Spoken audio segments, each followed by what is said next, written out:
Hello again, Mr. Bills here. Hey, we are going to start inking your pre-sketch, your traced pre-sketch onto the not Bristol board this time. We're using cardstock. I'm going to show you how to get here, but first I want to tell you that you are going to have access to this sheet. This is really helpful. It gives you some samples on how to do some of the outlining and textures. I'll refer to this in a little while. We are going to be working on your lightly traced final sheet of paper. I've already done some work here. I'll refer to that, and I've done some that is not done yet, and we'll work on that a little bit. But first, just like anything else, you should probably practice just a little bit. And remember that sheet you did a little while ago of just the 1 and 2 point perspective blocks? You can work on this sheet now since it's been graded and returned and you're done with it. Or you can totally use a piece of scratch paper. It doesn't matter where you practice.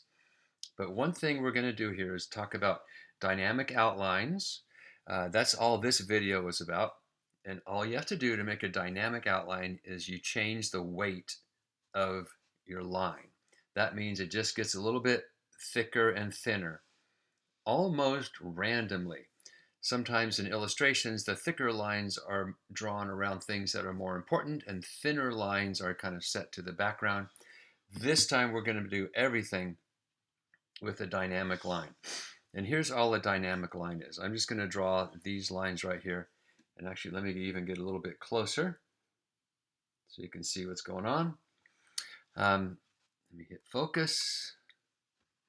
Okay, so if you draw one ink line, that is not considered a dynamic outline. That's just kind of a thin outline. It doesn't really have any character to it yet. What a dynamic outline is, as you can see right next to it here, is one that is go over it at least one more time, and then almost randomly, very slightly, let it get a little bit thicker and thinner.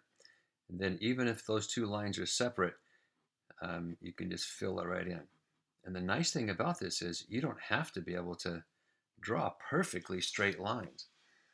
Watch right here. When I make this line, I'm going to intentionally get a little bit thicker here and then let it get really skinnier right down there and then kind of work on my pencil line and then fill in.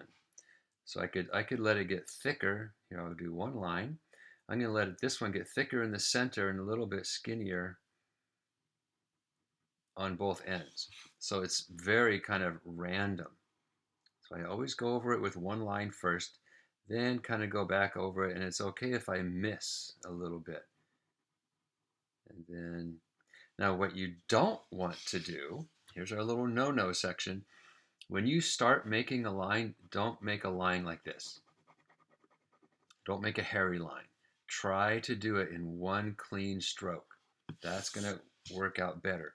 In any of these dynamic outlines, try to go with one clean stroke. And when you have to, if you do have to fill in, try not to go, like that. All right, so I'm almost done with this little box. And you are going to do the same thing on your letters. If you want to practice on these cubes, great, that's totally fine. So as you can see in one that's getting worked on, I've done some of the dynamic outlines, even the outer border. Remember that ruler thick border? And now I can back out a little bit. Even that is going to have a dynamic outline. The only thing I may ask you not to do a dynamic outline is the shadow. Let's kind of leave that alone. And this is a copy, so that turned out kind of dark. Let's leave that alone. We'll deal with that in the next video. But if I was going to just make a few here,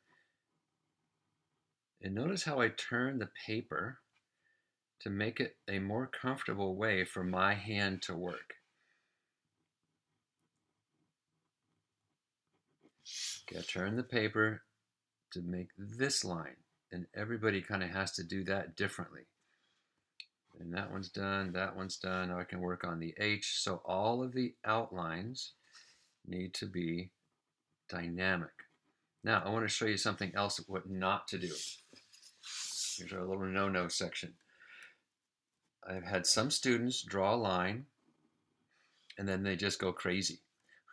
They will go, boom, boom, boom, boom, boom, like that, and just make it too obvious that it is getting thicker and thinner.